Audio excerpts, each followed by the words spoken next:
I'm Emily Weiler with the Montana Public Health Training Center here at the University of Montana. This is our third iteration of the written communication series we have going with Amy and Shireen. And today is on meetings, planning, leading, documenting them.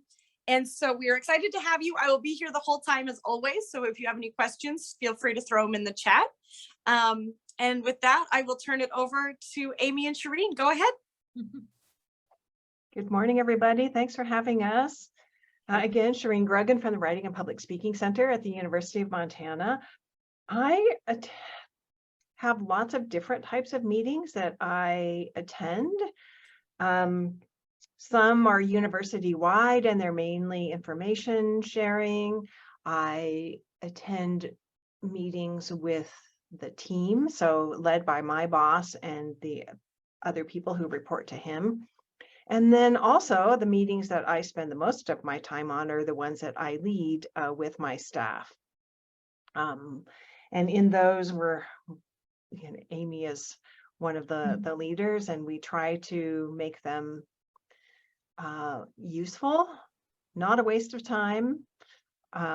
We try to build community with them, and we want people to feel valued and to learn something after meetings. Awesome. Hi, everyone. I'm Amy Rado Parks. I'm one of the directors at the Writing and Public Speaking Center. And I was just listening and thinking about the different purposes, thinking about our meetings. And I think that's something we're curious about with you all, and it's in the poll. And we, because it really guides our experience in leading or participating in meetings. And like Shireen, similarly, I have some meetings that I am responsible for leading, but mostly right now, professionally, I'm participating. I'm a participant in most of my meetings. And I think as we talk through our slides today, it can be useful to think about both of those roles. How do you respond to some of these things, or how are you thinking about them as the participant in meetings? And how do you think about them as someone who either is currently or in the past maybe has had to lead? Because it looks like we have some of these things, some different roles. I'm skimming through the poll we have here. Sweet. Excellent. All right. Okay. So as we've done, if you've been to some of our other talks, we definitely love people to engage in the chat.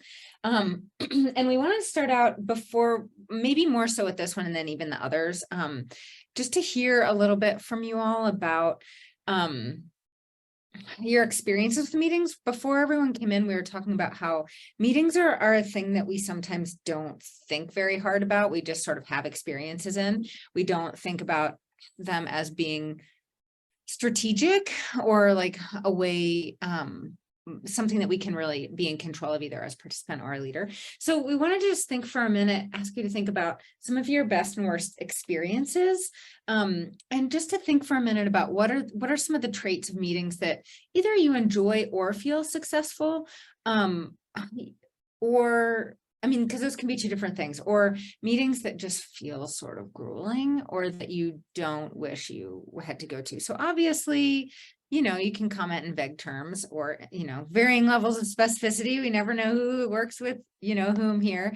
But I guess if you just want to think about those things and then maybe share traits of maybe your best experiences with meetings, like what are some of the things that happen, or I guess maybe what are the traits? What are things that happen or don't happen in good meetings, or your good experience in meetings? So we'll just be quiet for a second.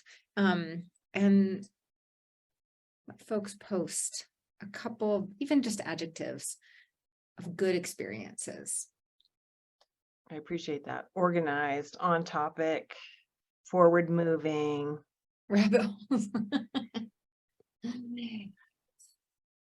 Yes, I think too, the comment about the conversation about forward movement, it's good to talk, but what are we like talking about? Are we making choices? Are we still kind of moving along a trajectory? Yes, the outlines and goals sent ahead. Oh yeah, having a chance to prepare ahead of time for presentations. Yes. Oh, this is great. Yeah, I see a lot of conversation about engagement also. people being participants. So like not just sitting there passively, but engaging in the conversation or asking questions or understanding ahead of time. And this is great. I think some of the slides we'll be talking about in terms of leading a meeting, what happens before, how the meeting begins before the meeting and ends after the meeting. What the entire process of a meeting is, rather than just this moment in time. Excellent. Okay, we have another quick poll for you to do. We just want to know, how often do you meet? And I think this question is mainly like with you as the leader, but we don't want to exclude anyone, so feel free to answer. And then tell us what the goal of meetings are, and are there minutes recorded for your meetings? And are you the person who keeps those minutes? Okay, lots of information sharing. I love being able to see these come in. Followed by community building and a lot of weekly meetings. Although the meetings are Spread out. kind of spread, yes. Yeah. All righty. Thank you. Excellent. Yes, super helpful. So one of the things with this, what is the goal of the meetings?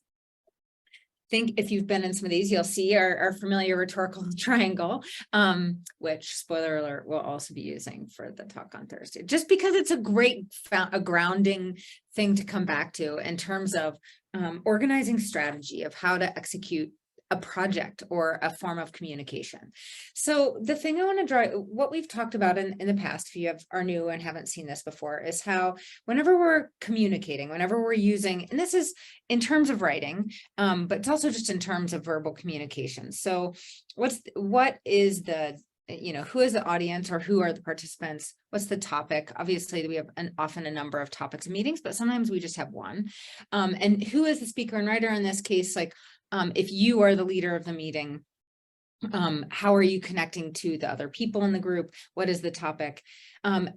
Thinking also about the context. In this case, it can be things like, how often are you going to meet? Is this a special meeting? Is it a regular meeting? How pressed are you to have agenda, like outcomes, that sort of thing.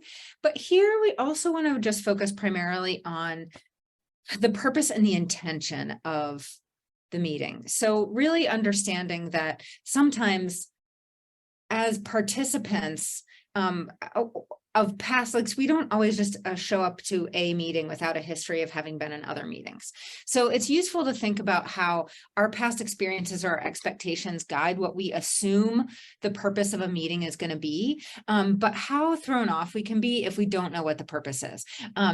There's a person in leadership for a long time at UM who I worked with, but every now and then out of the blue, he would say, hey, can you get on my calendar so we can have a meeting? And that was all he would say. And I would just spin and be like, why are we meeting? What's the purpose of the meeting? Like, I didn't know, like, did he just want an update on a report? Was there like a big change happening? Like, so without a sense of purpose about why we were going to be meeting, it always was the thing that would throw me into tailspin. Like, what's the problem? Am I bracing myself? Should I be prepared? So, and I'm not alone in that. I think this is the understanding the purpose of a reason that people are coming together is really at the core of making sure that time together in a meeting functions in a way that it meets everyone's varying expectations. And that can happen before the meeting or during the meeting.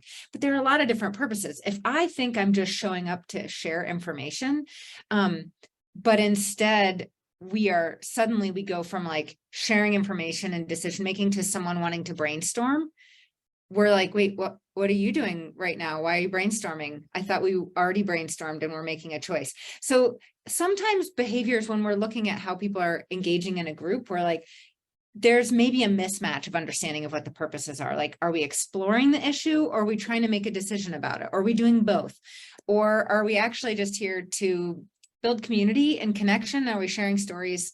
What are we doing? Because if you are expecting to just get together and chit chat, it's really different expectation than someone getting assuming that we have a 10-minute meeting to share information and make a choice. These are really different intentions in a gathering. And so it's something that can contribute to people sort of being at cross purposes or misunderstanding each other in this moment of communication that really can be about just locating ourselves in the present. A meeting is always about whatever is happening, whatever the purposes are. Something has happened in the past, something's going to happen, but right now we're in a meeting together. So what is our purpose during our time together? What are we trying to accomplish? And this is a really foundational thing that can be that we'll keep looping back to, because it can come up in an agenda ahead of time. It can come up in email communications ahead of time. It can be presented at the beginning of the meeting. And it is it's a way to make all participants feel like we're on the same page. And even to say, like, to check in at the beginning and say, like, I'm thinking that we're ready to make a decision on this. Does that make sense? Or do we feel like we need to explore the issue further? Etc. But addressing things toward the purpose of the time being spent together can really help us avoid the next slide. some of the experiences we've maybe all had where we show up in meetings and it's really quiet or dry, or it feels really flat. Or if you're the person, I feel like the last one of trying to drag this kind of ball of tangled up something forward, that I know as a leader of a meeting, I have definitely had that experience too, where I'm just trying to pull really hard. And often probably trying to lead people toward making a decision when we haven't done enough brainstorming or we haven't really explored the issue enough. So people don't feel really engaged. But definitely none of us look forward to meetings that feel like this in one way or another. And so really, in our talk today, we're really thinking about ways to make it so that we can avoid this primarily. And maybe this is too idealistic, but maybe it can feel a little bit more like the time together spent is sort of holding us off. Like we're coming together as a group to connect, to remember that we are all operating toward the same goals. We have the same intentions. We are valuing the same things. So even if there is like disconnect about maybe action that needs to happen, or if the topic of the meeting is something that maybe everybody isn't looking forward to talking about, we can still remember that we are what has brought us into the conversation that we have in common, which often can feel bonding is the idea, but to connect, maybe more than bond, but just to be able to connect with each other in and around some of the more difficult things we sometimes need to talk about in meetings. And yes, as Amy said, if we come together, one of our goals with meetings is to build community. It's also, why do we want to build community? We want to build community so that we can all be resilient in the face of the challenges at our workplace, which might be COVID lockdowns. It might be new management. It might be budget cuts. There might be restructuring going on. There might be challenges that we all face. And sometimes we need a moment or two to vent about them, to acknowledge that those challenges exist, and then to build a plan for moving forward. And part of that is building this resilience so that we can keep showing up to meet those challenges and support each other as we meet those challenges. So resilience can be one of the goals. And here, just to remind us what resilience is, the ability to withstand, recover, and bounce back amid stress, chaos, and ever-changing circumstances. And we all experience these things in our workplace. Things may be a little bit quieter now, I don't want to say post-COVID because we're still in COVID, but post-lockdowns. But now we've got roads to deal with. We have other repercussions from COVID to deal with. There are always challenges in our circumstances that we need to be prepared, and we can help each other prepare to meet those challenges. Meetings can help us keep our teams focused, to remind us what our objectives are and to kind of reaffirm where we're headed. Ideally, they should help keep us productive, and they should build on our energy and not deplete that energy.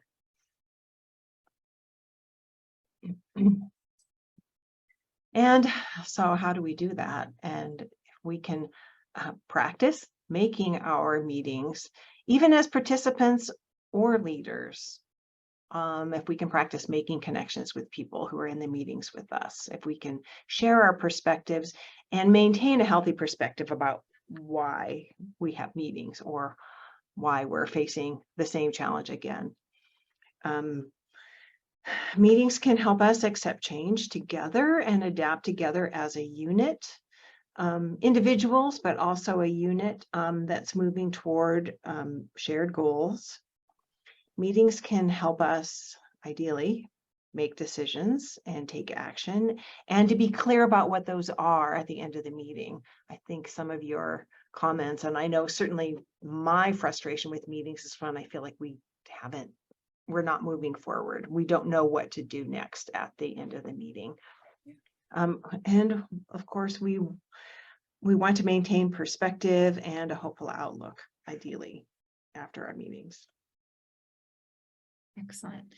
All right, so we're going to break down a bunch of these, the remaining chunks into thinking about planning meetings from the leadership perspective and how it begins before the meeting, what happens during the meeting, and what happens after. So thinking about how, even for regular meetings, thinking about what happens before the meeting begins. So ideally establishing a meeting schedule to build routine and rhythm, if that's possible. If only because it can streamline communication in the sense that if everyone knows they're going to have a chance to bring things up, or if there is space at meetings, if there's like always an open block to bring up other questions, other things that have come up in between the meeting times, it gives you a kind of sort of like a punctuation in that conversation. Like it doesn't need to be continuous email back and forth about things. If you can say, hey, we're all going to be together Wednesday at noon, so let's just talk about this then. The other thing is to be able to create a common agenda. So what are common meeting elements you plan to include in all of your meetings? So are there things you can just plan to cover so that folks know that each time we get together, we're going to touch base about this thing? Here's a change in policy. So for the next 3 or 4 meetings, we're going to touch base on the impacts of that change. Is the new policy working? Do we need to adjust it?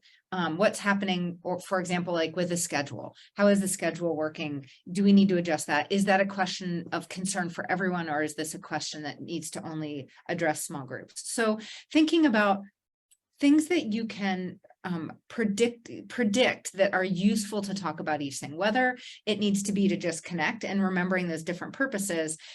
Are there different purposes at different places in a meeting? Do you just need to share at some point? Do you need to come into a meeting and say, hey, how is everybody? Let's just connect for 10 minutes. Okay, now, like more pointedly, what came up this week? Do we need to address these things? And breaking down, like thinking in terms of the different goals you could have for that time together. Are you aiming to meet for an hour? Are you aiming to meet for 30 minutes? Also communicating some of that so that people get used to a pace of a meeting, and understanding that if there isn't more to cover, do we want to just be finished and have social time over here, or do we want to embed social time in a meeting? I know that's one thing that shifted a lot in the meetings I was in when they went all from face-to-face to all to Zoom. It immediately pulled out some of the sidebar social time that happened in meetings in a way that I personally appreciated. I was like, that's great. We can chit chat other times when we see each other, but how about we don't do it in the middle of and around meetings? Like we can just meet and have our conversation and be done, and then have like catch up chit chat at a different time. But thinking in general about scheduling and agendas, like what consistent pattern can I lay out? In general, people institutionally are pretty happy when things are predictable. And then if we don't need a meeting, we can always pull it away, right? Which is also nice to suddenly not have a meeting. And it's also nice to end a meeting early. If you're done, yeah, you can end. And if people want to remain for the chit chat, fine. But meetings are not like class time where we need to have butts in seats for a certain amount of minutes to get accreditation. A staff meeting or a gathering at work can end when the conversation is over. Absolutely. All right. So more specifically, and I really appreciate some of you are talking about these things already, thinking about when you set the agenda, highlighting for folks ahead of time, if you need them to be prepared about anything in particular, like please come to the meeting ready to discuss blank. I know those are things that sound really common, but gosh, they're really helpful to get people remembering what you want to talk about. So part of that can happen from saying, here's the minutes from the last meeting. But if you're anything like folks that like me or other folks that show up to meetings that are like, oh, I didn't read the whole minutes. So a quick comment in the email saying, hey, remember we talked about blah, blah, blah. We need to make a vote on this, or we need to make a choice on this. And that's what we're going to be doing at the meeting, is voting on this. So come thinking about it ahead. Soup can definitely improve efficiency. The second thing is areas where you hope for thoughtful discussion. So and then the third one is letting any challenging questions that might arise. So letting people know, like, we're hoping this can go quickly. We're going to need a careful discussion about this, and this might be complicated. Those are three things that give people like a little heads up about, am I intending to be in a complicated, like an expansive conversation about this, or am I intending to be small? So, just more narrow and efficient. So some folks commented on, being in a meeting where people aren't really participating or talking or engaging. And sometimes that can be because we don't feel engaged in the conversation. Also, though, as a leader of meetings, it's useful to know that sometimes people don't engage in a conversation if they aren't sure if they're supposed to be a conversation. So sometimes we'll ask as leaders, so what does everybody think about that? And it gets really quiet. And we're like, well, sometimes everyone needs to know, I'd like to talk about this for 10 minutes, or I'd like us to have a conversation about this, or we have time and we need to dig into this. Like sometimes folks need a really direct cue about how much conversation to have. Because also no one wants to be the person who digs into a whole conversation when it was just supposed to be a quick agenda item. So cueing the group. So sometimes a group needs to know, like, what is the pacing of this? Are we going to dig in? Are we just going to cover the surface of this? Because if it's just meant to be a surface conversation, no one wants to be like, hold on, can I back up and dig way back into what happened last week? Unless that is also part of the goal. So I think some of the time it's difficult to engage if we aren't socially sure how much how much the conversation is open to digging in. So one of those is giving everyone a heads up. And sometimes that goes sideways in the middle of a meeting, obviously. Sometimes there needs to suddenly be a conversation we weren't expecting to have, but often we do have a sense about where things are ahead of time, or we can ask that question. Does this need to be a big conversation or not? Where are we? And actually making that the conversation first beforehand. So the second part of this is, and this can be, this is really, I think, where some of the meat of a meeting happens, is being able to distribute documents or data or information or links that can be previewed ahead of the meeting. So, and if you are hoping people do that, really being clear about hoping people do that ahead of time. Like, we will not have time to cover all of this again in a meeting. Please make sure you've reviewed this. This is what we need to make a decision about. But getting all of that in one place is really an explicit communication as the leader of the meeting about the efficiency that you would like to have. So if you yourself as a leader of the meeting are able to put all this up ahead of time, or you very carefully have said, like, so-and-so is going to post this at the beginning of the meeting, or in an email ahead saying so-and-so and so-and-so are going to be providing this information by tomorrow at 5 o'clock ahead of the meeting the next morning at 9. So reminding people about specifics of timelines, not necessarily to take people to task, but to just have a clear communication about when and what exactly is the information we need. And also, as a leader of it, if you can't find it, that is also useful. If you, instead of saying like, hey, everyone's supposed to, review this document, but then you get to the meeting and realize none of you can actually find it, or that the link doesn't actually work, is also that also happens, right? Where we're like, oh, hey, none of us have access to that link. That will make that difficult. Also useful to know before the meeting starts, that maybe that becomes an agenda item. Why doesn't the link work? And can we access that information? So anyway, there are a lot of ways to be very specific about the kinds of things we want to cover ahead of time. And definitely take this. See, right, Emily? And it turned out it was really useful to have checked that, because then your computer wasn't working very well. And yes, exactly, right? Yeah. So finally, if you have a specific purpose for a specific meeting, or if they're new or high stakes issues, like if you can establish a meeting pattern, that is very useful, because then when there's a change in that pattern, or there's an anomaly, or suddenly we need to break the pattern and say, okay, hold up. Normally, I know this is what we do, but it actually seems like for this meeting, we need to hit pause at the beginning of the meeting, and we need to debrief this thing that happened this week. Or like, I know sometimes with our staff meetings, we can just get the sense that we haven't paused to connect with each other for a meeting, and we'll say, okay, primary goal for this meeting is for us just to connect and debrief what's happened in the week and sort of move from there. We need to reprioritize just connecting with each other, because things have gotten a little harried or too busy or chaotic in the schedule. And so then letting people know there's going to be an interruption, in a sense, in what we normally do. All right.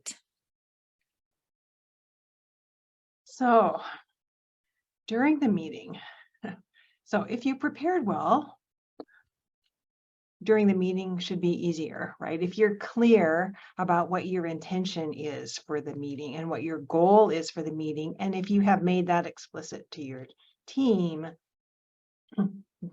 being in the present will be easier for all of you, because you won't be surprised, and you will come to the meeting with a shared purpose and shared goal. So it is good before a meeting to remind yourself, what is it that I want people to know at the end of this meeting? Are there specific tasks that I want people to do, and by when? And am I making that clear? And finally, and I think this is oftentimes we don't spend enough time thinking about, how do we want people to feel at the end of the meeting? Do we want them to feel empowered? Do we want them to feel clear about what their next task is, or what the goal is? Do we want them to feel validated? What is it how do we want them to feel at the end of the meeting? And that will help us build the meeting and be present to the conversation that happens during the meeting, so that we can hopefully send people away with the feelings and the knowledge and the objectives that we have shared with them. It's important during a meeting to give people time. Now that we're on Zoom, sometimes we just think that everything is there, but sometimes it takes a moment for people to retrieve a document, to open it. Maybe we want them all to open it on their computers and not be sharing a screen. Anyway, that takes time. And allowing for that will help you all feel a little less harried and frantic during the meeting, which that stress doesn't add to the productivity of a meeting if you are all feeling a little flustered about retrieving the information that you need. Keep in mind that sometimes you may be leading a meeting and you may be sharing information that you did not design. You may be sharing bad news, challenging news from up above your station, your pay grade, and that is not always an easy place to be, but you are the leader of the group, and you can help them navigate whatever the challenging news is as you translate it, and kind of set the tone for how you're going to move forward. As Amy mentioned, it's good to let people know when you want them to discuss and for how long. And I think sometimes I've been in meetings where people are asked, "Oh, what do you think?" when really it doesn't matter. We've been given a directive, we have to do something. We don't necessarily like what we have to do next, but there's no point in discussing it other than how do we do it? How do we do the thing? Not how do we feel about the thing? Be sure that if you need to have minutes, and we're going to move into talking about keeping minutes, If they're necessary for your meeting, be sure that you have someone assigned to that task. It's pretty hard, if not impossible, to lead the meeting and also be the note taker. So be sure to share that, that responsibility with someone and make it clear who it is. It's also really important to pay attention to the time and respect people's time. They are taking time out of their busy workday to be at that meeting. It's important to end it on time. And as we mentioned, maybe even early. If you accomplish everything that you need to, it's fine to just dismiss folks and let them get back to their desks, get back to their duties, or to spend a little time just chatting and connecting if that's appropriate. A meeting should not be a lecture typically, so there should be a space for input and conversation and connection among the team members.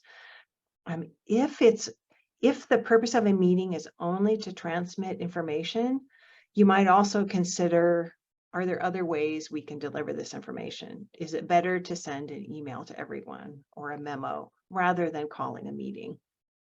If it's only to disseminate information, sometimes an email may be the best vehicle. It's also really good if you're trying to build resilience and community to leave space for people to share their success stories. Have people talk about what went well, how they met a challenging situation in a positive way. And I think people really enjoy hearing those as well as sharing those.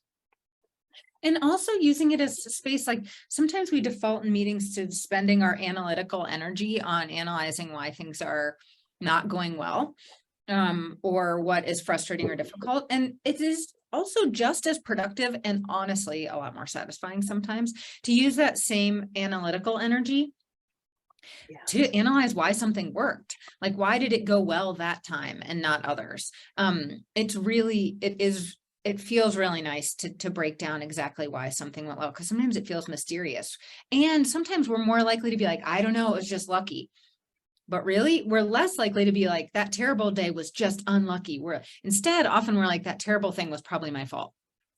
Or it was so-and-so's fault. Like, we give the responsibility of it in a different way than when things go really well. So it's really nice to also have a chance to own the things that went well. And it's nice to norm in a group, being able to share something in a low stakes way that went well, rather than it just having to be on a performance review or in some other way where then it feels high stakes and it feels so uncomfortable to say, like, I'm doing a good job with this.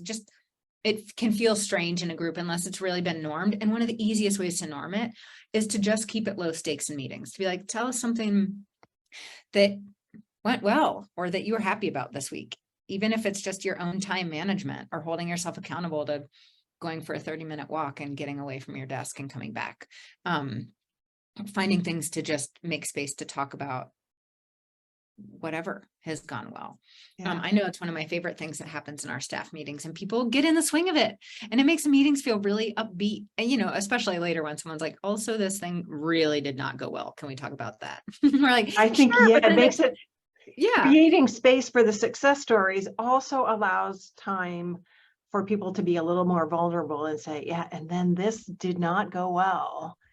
And I don't know why. Sometimes they don't know why. Sometimes they do, but they're more likely to share it if they've already are part of a conversation where they're sharing how things go well and then sometimes not so well.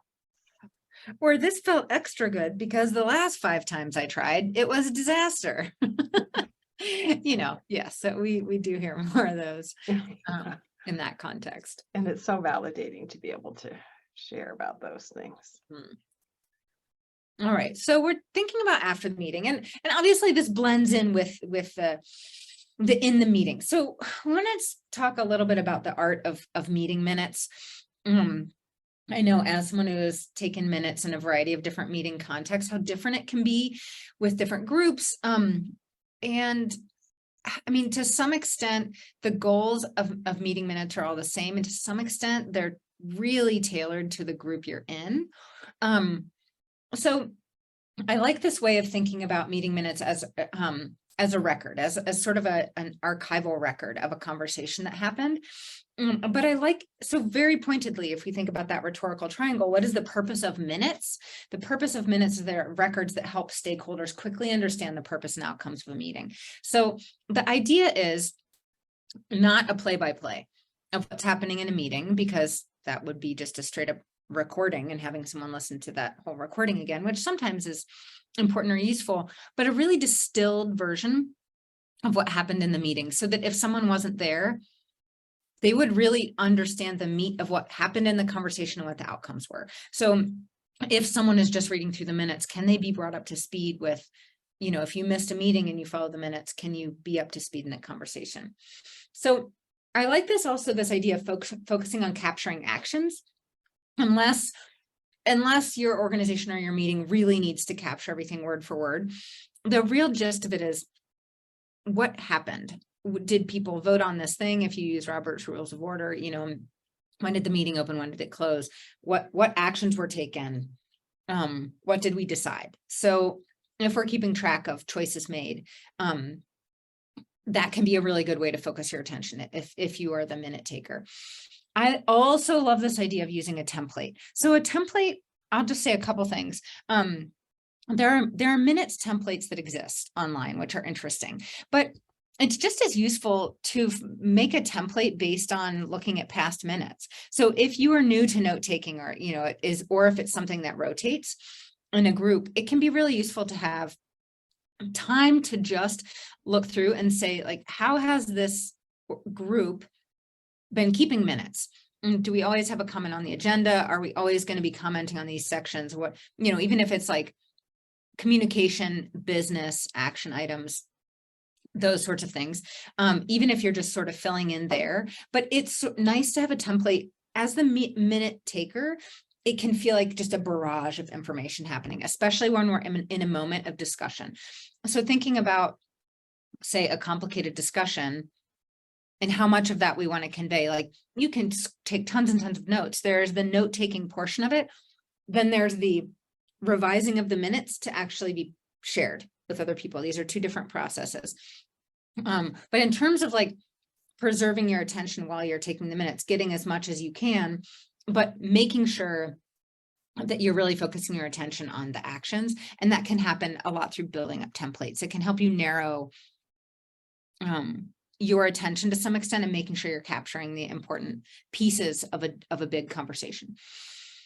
A question that comes up about that with conversations that are complicated or contentious is how much, and this definitely goes by the norm of your group, but how much are people's names ascribed to the minutes? Do you ascribe like votes, or, you know, so-and-so made their opinion clear that blank, or so-and-so argued blank? How much of it needs to be attributed to individuals, and how much of it can be in a more passive voice, such as like, conversation around this included the following topics.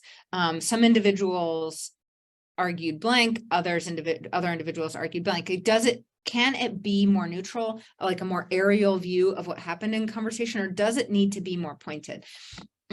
Sometimes when people review minutes, they really want their names ascribed to opinions, and sometimes they really don't. Or I've definitely been in groups where people's names were used in all the minutes. And boy, when the review of the minutes came up, there were constant editorial revisions. People constantly wanted to go back to change how their thoughts and opinions were communicated, which made sense to me because they didn't want it to go down in the minutes, that they wanted to make sure they sounded exactly right. But in other groups where it's more neutral, it's like the group was in a conversation, it was contentious because of the following reasons, people were more likely to be like, yeah, that sounds like it covers the conversation. Also, in my just very personal opinion, it made people more comfortable being vulnerable and saying things in those conversations if they weren't worried that their name was going to be put next to, the opinion on the record. So some of the things that I think help me remember while I'm taking notes that this isn't a personal attribution most of the time in the groups that I'm doing, is using this bulleted list to remind myself that I'm not trying to take every word. I'm taking down notes to capture, but I'm going to go back and sort of recreate the conversation in a much more distilled way.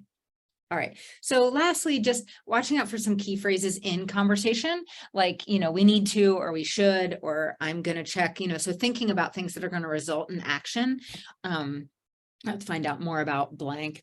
What do we need to explore? What kind of information do we need to find? So remembering that we're thinking toward a list of to-do items for after the meeting. All right. So some basics though, whether or not you have a template, and these are things that I think are good for a template. Who is taking the minutes? What is the organization? What's the date and time? Who is present? So this can feel redundant if you are in a regular meeting, but if you're taking minutes in a regular meeting, it's because there are other stakeholders that aren't necessarily there that need a record of what's happening. So keeping track, even just in the title of the document, can you say name of the group, the date, and minutes, right? So that it's easy to just find in a list of minutes or in a file where you're keeping those things. If you can say what the purpose is, as we were saying before, sometimes there are multiple purposes, but sometimes there are also very specific purposes of meetings that are just like, annual budget review. That's a purpose that you might want to be able to track back later. Something we've talked about in past conversations about in this series about writing is thinking about how you are going to find these in your files later, and remembering to title your documents in a way that allows you to search it, whether it's emailed or whether it's in a database file. What are you going to search for? You're probably going to search for minutes. So if it says minutes as the document title, you're more likely to find it again when you search minutes, or if you're tracking it through your email.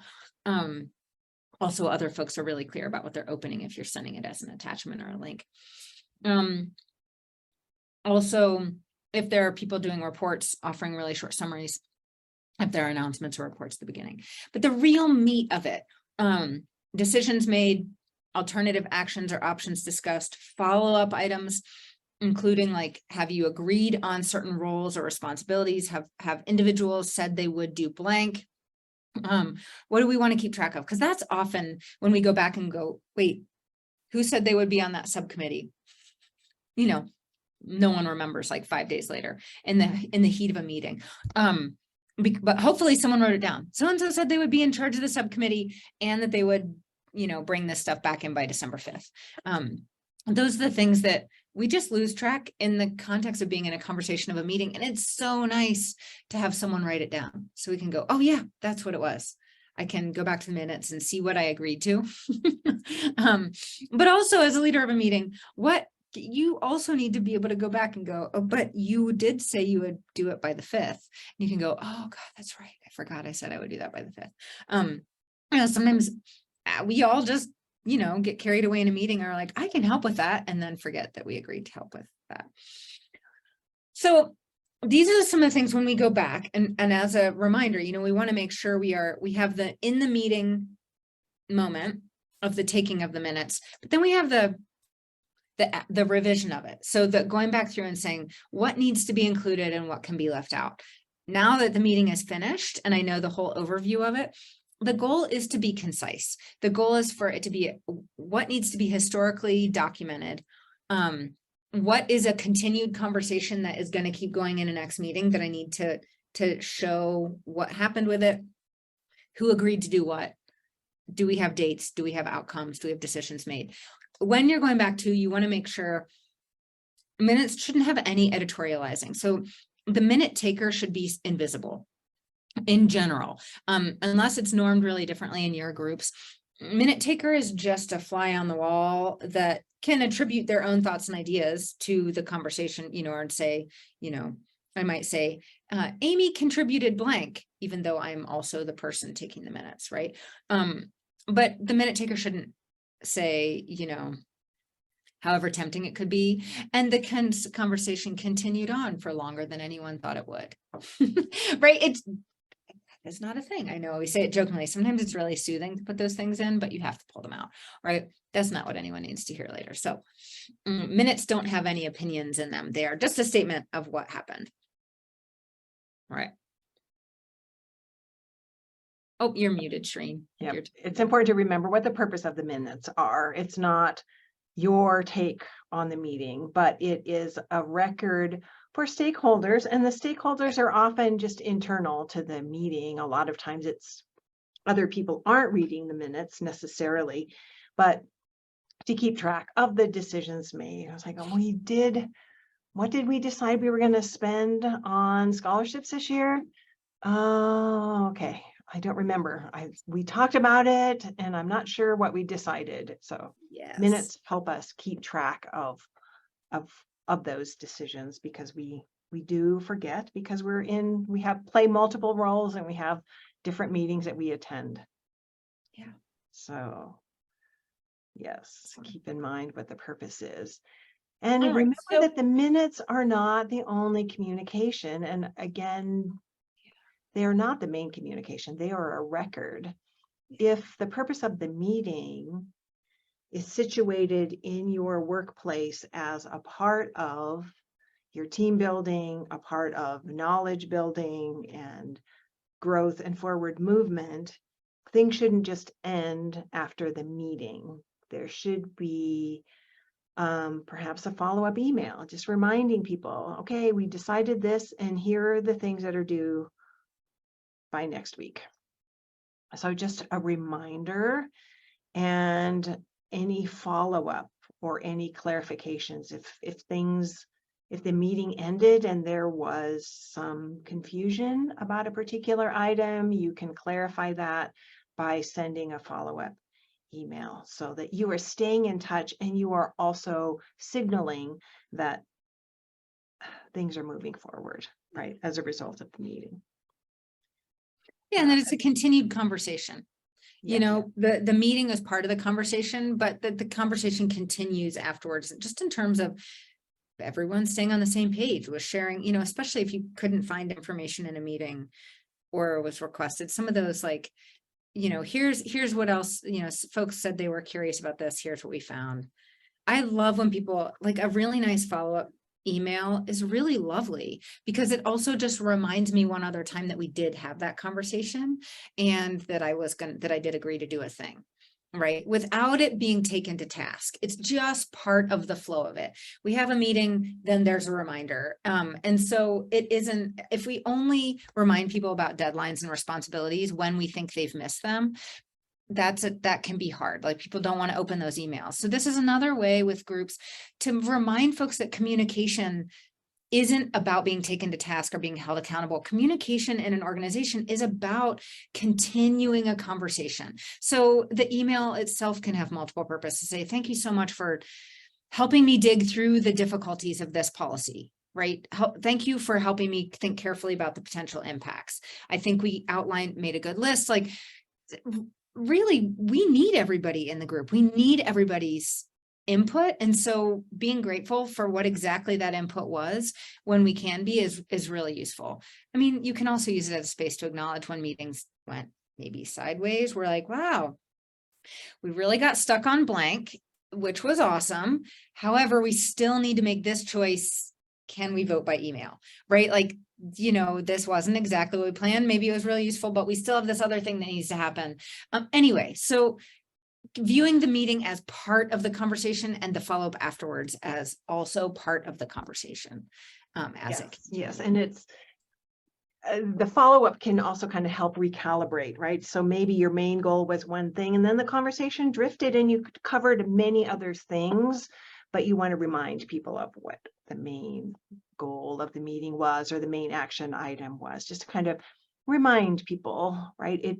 It's a chance for you to affirm what went well, or maybe redirect kind of the thoughts about the meeting in your follow-up. It's true. And I also think, as the leader in those meetings, one of the things that communicates, because sometimes we can be participants in meetings that go sideways and we're like, wow, what just happened?